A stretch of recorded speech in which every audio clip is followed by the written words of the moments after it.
falar em saúde nesse começo de semana sem falar da história do Faustão, né? O Fausto Silva, o apresentador, que já está há aproximadamente 15 dias internado no hospital aqui em São Paulo. Ele que entrou com um quadro de insuficiência cardíaca, ou falando um português muito claro, o coração dele já não está mais funcionando muito bem.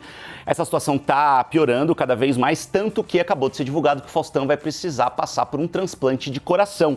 E aí a gente quer entender um pouco mais dessa história, o que acontece nesses casos, o que significa a tal da insuficiência cardíaca em linhas gerais. É por isso que a gente convidou o Dr. Alexandre Soeiro para conversar com a gente aqui no Popverso, ele que é cardiologista, super especializado no assunto, né, doutor? Porque é coordenador do programa de insuficiência cardíaca e também transplante cardíaco do HCor, Hospital do Coração, aqui em São Paulo. Primeiro de tudo, obrigado, viu, doutor, por abrir um espacinho na agenda aí para conversar com a gente aqui no Popverso. Perfeito, eu que agradeço aí e obrigado pelo convite também, uma honra estar aqui e o que puder ajudar, sem dúvida, a gente está à disposição, Felipe. Não, vai ajudar bastante, doutor. Começando pela insuficiência cardíaca, né? É um jeito muito genérico de falar de vários problemas, ou em linhas gerais é realmente quando o coração já não está mais bombeando o sangue como deveria, de uma maneira muito simples mesmo. Como é que funciona quando a gente fala em insuficiência cardíaca, doutor? De uma forma simples, foi exatamente o que você já me falou agora, né? Então, a insuficiência cardíaca nada mais é do que a gente ter uma falha do sistema de bombeamento cardíaco, na grande maioria das vezes, em que falta sangue, falta fluxo para atender a demanda que o corpo precisa, ou seja, o coração já não dá conta de fazer o trabalho que ele deveria estar fazendo naquele momento. Então, isso é o que define, de uma forma mais leiga possível, o que é a insuficiência cardíaca. Ela é fruto de várias doenças, então, desde um infarto, um paciente hipertenso de longa data, um paciente com uma doença valvar, e às vezes até formas que a gente chama de idiopáticas, desconhecidas, que a gente não sabe por que acontecem, às vezes até origem familiar. Mas é exatamente isso, Felipe.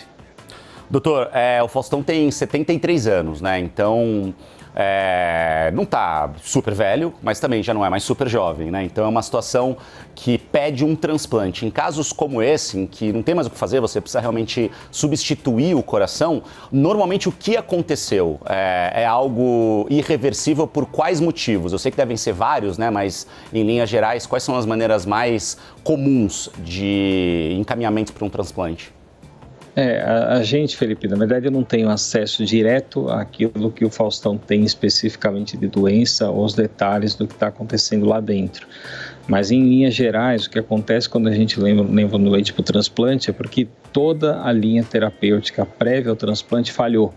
Então, o tratamento da insuficiência cardíaca, ele começa com coisas que são mudanças de hábito, alimentação, parar de beber, parar de fumar, e obviamente o tratamento medicamentoso. Então a gente tem hoje um alvo, um arsenal de terapia muito grande que a gente trata os doentes e grande parte dos pacientes ficam bem por anos e anos, ou às vezes até o resto da vida, com a terapia medicamentosa.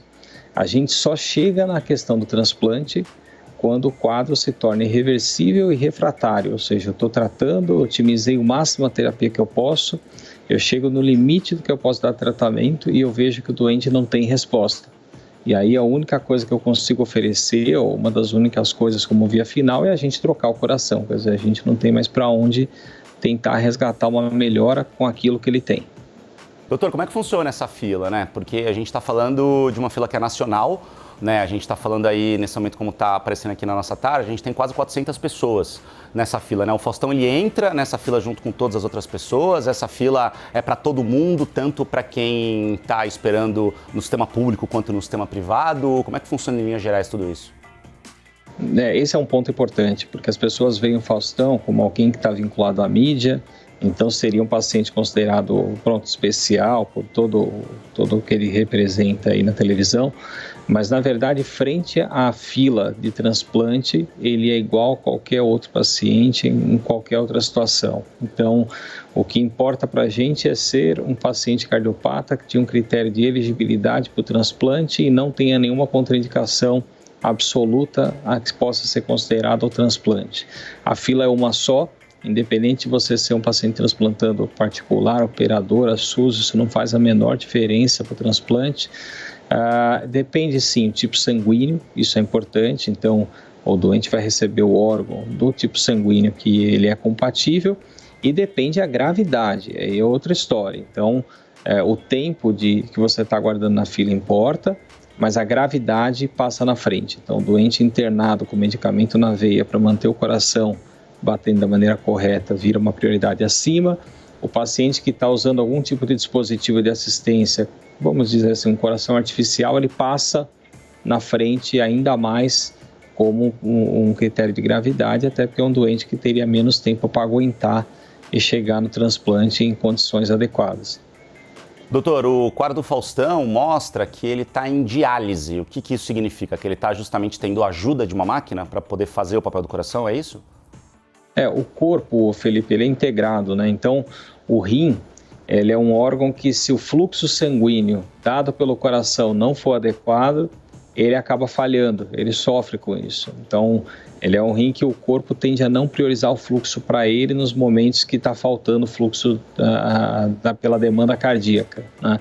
Então, o que deve ter acontecido, pelo menos que a gente imagina, é que o coração fraco acabou dando um fluxo renal menor e o rim acabou parando de funcionar, que na maioria das vezes é uma coisa até momentânea, né?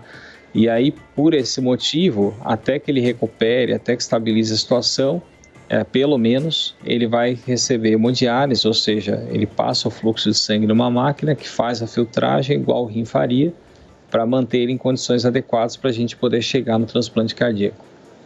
Maravilha, doutor. Queria ver aqui contigo os números que o pessoal da nossa produção, da nossa edição, levantou sobre transplantes no Brasil, né? Então a gente tem aí os 5 transplantes que são mais comuns, disparado de rim, com mais gente na fila esperando, né? Isso daí é a quantidade de gente justamente nessa lista de espera. A gente está falando aí de quase 37 mil pessoas praticamente esperando por um transplante de rim. Logo depois vem córnea, com 25.689 pessoas. Aí, fígado, 2.253 pessoas. Pâncreas rim, né? Que é o transplante dos 2 órgãos juntos, né? 392 pessoas. E logo depois, coração com 386. Então a gente tem aí praticamente 1% só da quantidade de pessoas esperando um transplante de coração em relação, por exemplo, às pessoas que estão esperando por um transplante de rim. Doutor, obrigado mesmo, tá, por ajudar demais a gente aqui a entender exatamente do que a gente está falando quando a gente fala de transplante, quando a gente fala de fila. Deu para esclarecer muito bem a gente que é leigo no assunto. O senhor explicou de um jeito bastante claro. O senhor é sempre muito bem-vindo para a gente conversar aqui no Pop Verso, tá bom? Perfeito, eu que agradeço o convite e tomara que toda essa situação do Faustão seja até um exemplo para incentivar mais a doação de órgão, que hoje é um grande gargalo para a gente, Felipe. Mas obrigado mais uma vez pelo convite e a gente permanece sempre à disposição.